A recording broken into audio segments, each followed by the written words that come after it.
नमस्कार मित्रों, मैं हूं दीपक सिन्हा और आप देख रहे हैं हमारा यूट्यूब चैनल स्पर्धा स्टार।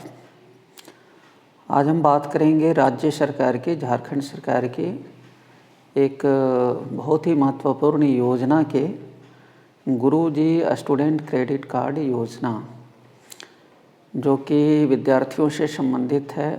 उच्च एवं तकनीकी शिक्षा ग्रहण करने वाले, इसकी इच्छा रखने वाले, आकांक्षा रखने वाले विद्यार्थियों के लिए आज बहुत ही महत्वपूर्ण यह टॉपिक है। आइए इस टॉपिक पर हम लोग चर्चा करते हैं। गुरुजी स्टूडेंट क्रेडिट कार्ड योजना, इसके तहत जो है 15 लाख रुपये तक की राशि का शिक्षा ऋण जो है वो प्रदान किया जाएगा। इसमें 4 लाख रुपये तक का ऋण पर कोई मार्जिन मनी नहीं है। अमूमन जितने भी तरह के ऋण बैंकों द्वारा प्रदान किए जाते हैं उसमें मार्जिन मनी की अनिवार्यता होती है। मतलब कि आप खाते में कुछ पैसे आपको राशि रखनी होगी, और ताकि आप ऋण का भुगतान यदि नहीं कर पाते हैं बैंकों को, तो बैंक उसकी वसूली जो है आपके मार्जिन मनी से कर पाएँ। तो इस तरह की मार्जिन मनी की कोई जो है अनिवार्यता नहीं है। यदि आप ये 4 लाख रुपये तक की राशि का ऋण लेते हैं, हाँ 4 लाख रुपये की से अधिक यदि आपकी ऋण राशि है तो उसके लिए मार्जिन मनी की आवश्यकता होगी। इसका उद्देश्य क्या है? झारखंड राज्य के 10वीं तथा 12वीं कक्षा उत्तीर्ण डिप्लोमा छात्रों के लिए 10वीं कक्षा उत्तीर्ण होने की अनिवार्यता है। छात्र छात्राएं जो आर्थिक कारणों से उच्च शिक्षा प्राप्त करने से वंचित रह जाते हैं को आर्थिक सहायता प्रदान करने हेतु गुरुजी स्टूडेंट क्रेडिट कार्ड योजना लागू करने का निर्णय लिया गया है। देखिए, झारखंड राज्य के वैसे विद्यार्थी जिन्होंने यहाँ से 10वीं और 12वीं कक्षा उत्तीर्ण किए हैं, पास किए हैं, और यदि डिप्लोमा के छात्र हैं तो उनको यहाँ 10वीं कक्षा उत्तीर्ण करना अनिवार्य है। डिप्लोमा यदि आप बाहर के राज्यों से करते हैं तो भी 10वीं कक्षा यहाँ से उत्तीर्ण होना चाहिए। तो वैसे लोगों को इस योजना का लाभ दिया जाएगा और इसमें उनको आर्थिक सहायता प्रदान की जाएगी। रियायती दर पर ऋण प्रदान किया जाएगा बैंकों के द्वारा। योजना के अंतर्गत इच्छुक एवं अर्हता प्राप्त छात्र छात्राओं को बैंकों से जोड़कर उच्च शिक्षा हेतु रियायती दर पर ऋण उपलब्ध कराने का उद्देश्य है। देखिए, सरकार जो है अपने यहाँ से ऋण राशि नहीं देगी, बल्कि बैंकों से ही अटैच करके देगी, और बैंकों से अटैच करके सरलता से रियायती दर पर ऋण उपलब्ध कराने का सरकार का प्रयास है। देखिए, योजना के फ़ायदे क्या हैं? आवेदक को 4% वार्षिक साधारण ब्याज दर पर 15 लाख रुपये तक का आसान ऋण दिया जाएगा। देखिए, इसमें जो रेट ऑफ इंटरेस्ट होगा वो 4% होगा, जैसा कि किसान क्रेडिट कार्ड में भी 4% का रेट ऑफ इंटरेस्ट होता है, और उसी से प्रेरित ये योजना भी है। वो किसानों के लिए है या विद्यार्थियों के लिए है। और इसमें जो ब्याज दर होगा वो साधारण ब्याज दर होगा, सिंपल इंटरेस्ट होगा, कंपाउंड इंटरेस्ट नहीं होगा, माने ब्याज पर ब्याज नहीं लिया जाएगा। और इसमें 15 लाख तक का जो है आसान तरीके से ऋण उपलब्ध कराया जाएगा। आवेदक को कोई संपार्श्विक कोलेटरल नहीं लिया जाएगा। देखिए, अमूमन दूसरे जो लोन होते हैं उसमें कोलेटरल बैंकों के द्वारा लिए जाते हैं, जैसे ज़मीन के दस्तावेज जो है वो सिक्योरिटी के रूप में रख लिए जाते हैं, लेकिन इसमें वैसा कोई कोलेटरल की आवश्यकता, संपार्श्विक की आवश्यकता नहीं होगी। 15 साल तक ऋण चुकाने की अवधि है।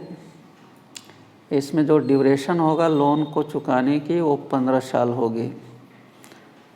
पाठ्यक्रम अवधि को लेते हुए 15 साल तक जो है, मतलब जब से आपने एडमिशन लिया है तब से लेकर के 15 साल की अवधि तक जो है आप ऋण को चुका सकते हैं। मतलब ऋण चुकाने का अधिकतम जो अवधि होगी वो 15 वर्ष होगी। कोर्स पूर्ण होने के उपरांत ऋण चुकाने हेतु 1 वर्ष तक स्थगन मोरेटोरियम का विकल्प रहेगा। देखिए, यदि आप मान लीजिए कि आपने बीटेक कोर्स के लिए ये ऋण लिया है, तो कोर्स पूर्ण होने के बाद भी आपको 1 वर्ष तक जो है ऋण की अदायगी करने के लिए फोर्स नहीं किया जाएगा। बीच में जो है 1 साल का आप गैप ले सकते हैं, मोरेटोरियम ले सकते हैं, और 1 साल के बाद जो है आप ये ऋण जो है वो ऐसी मैंने सरकार आशा करती है कि आपका प्लेसमेंट हो चुका होगा 1 साल के बाद, और आप जो है ये ऋण चुकाने में सक्षम हो जाएंगे। पाठ्यक्रम शुल्क और छात्रावास जैसे संस्थागत खर्चों के लिए सहायता। देखिए, इसमें मेनली कौन कौन से फील्ड जो है कवर किए जाएंगे। आपको सिलेबस को पूर्ण करने के लिए जो फ़ी लगेंगे, ट्यूशन फ़ी और छात्रावास के जो फ़ी लगेंगे, वो उनकी खर्चों को उठाने के लिए ये ऋण की व्यवस्था की गई है।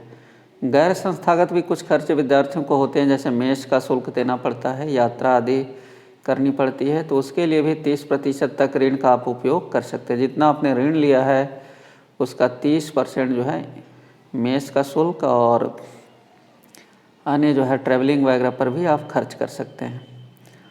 राज्य के सभी मेधावी छात्रों के लिए हर वर्ष 500 करोड़ का ऋण। देखिए, सरकार ने ये लक्ष्य रखा है कि हर वर्ष जो है वो 500 करोड़ का ऋण जो है ऐसे मेधावी छात्रों को प्रदान किए जाएंगे।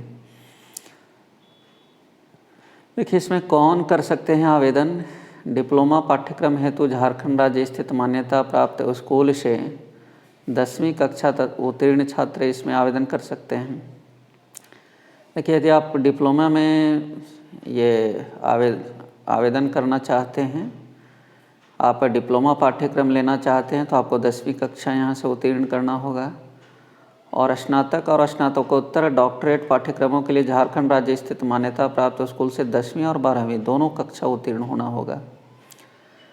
ऐसे शैक्षणिक संस्थान में प्रवेश सुरक्षित करना होगा जिनका NIRF रैंक ओवरऑल श्रेणी में 200 तक है, या संस्थानों के संबंधित व्यक्तिगत श्रेणी में NIRF रैंक जो है 100 तक है, या उन्हें NAAC के द्वारा A या इससे ऊपर का दर्जा प्राप्त हो। देखिए, जिस भी आप उच्च तकनीकी शिक्षण संस्थान में नामांकन ले रहे हों, तो उसके लिए एक क्राइटेरिया है कि आप, ऐसा नहीं है कि 3rd ग्रेड के इंस्टीट्यूट में एडमिशन लेकर के आप इसके लिए अप्लाई कर सकते हैं। इसके लिए कुछ क्राइटेरिया रखा गया है, जैसे NIRF रैंकिंग उसकी जो है 200 तक होनी चाहिए, और NAAC के द्वारा जो सर्टिफाइड किया जाता है तो उसका A ग्रेड होना चाहिए, है ना।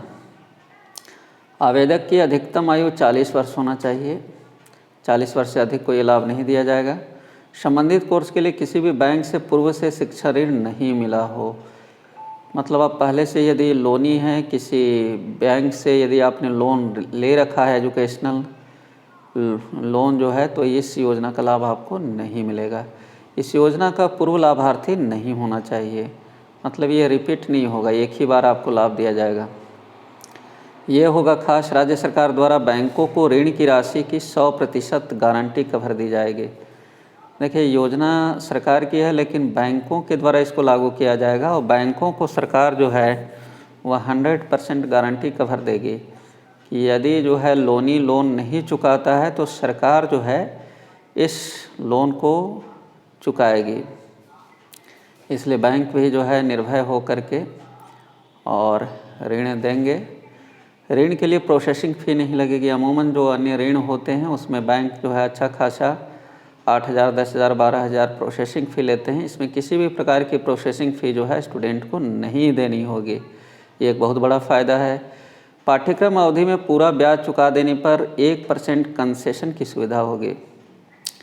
देखिए, जैसे कि आप बीटेक कोर्स के लिए आपने ये लोन लिया है और 4 वर्ष की अवधि के दौरान ही आपने यदि इसका इंटरेस्ट चुका दिया है, मतलब 4% इंटरेस्ट, मान लीजिए कि आपने 15 लाख लिया, उसका 4% जो है इंटरेस्ट चुका दिया है, तो आपको 1% इंटरेस्ट जो है उसको है ना घटा दिया जाएगा, 3% इंटरेस्ट लिया जाएगा। छात्रों से ऋण के लिए किसी प्रकार का कोलेटरल सिक्योरिटी नहीं लिया जाएगा। अमूमन जैसे अन्य ऋण में होता है कि आपको भूमि संबंधी दस्तावेज को सिक्योरिटी के रूप में रख लिया जाता है, या आपकी किसी भी संपत्ति के दस्तावेज को सिक्योरिटी के रूप में रख लिया जाता है, तो इस योजना में ये किसी भी प्रकार की सिक्योरिटी आपसे नहीं ली जाएगी। इसके लिए आप आवेदन कहाँ कर सकते हैं? उच्च एवं तकनीकी शिक्षा विभाग झारखंड सरकार के द्वारा आवेदन हेतु वेब पोर्टल का निर्माण अभी कराया नहीं गया है, किया जा रहा है, जिसके माध्यम से आप आवेदन कर सकते हैं। इसके अलावा आप कहाँ आवेदन कर सकते हैं? ऑफलाइन भी आप इसके लिए आवेदन कर सकते हैं। अभी जैसा कि नवंबर दिसंबर के महीने में पूरे राज्य में सरकार आपके द्वार कार्यक्रम जो है वो के तहत हर एक पंचायत में कैंप लगाए जा रहे हैं, शिविर लगाए जा रहे हैं।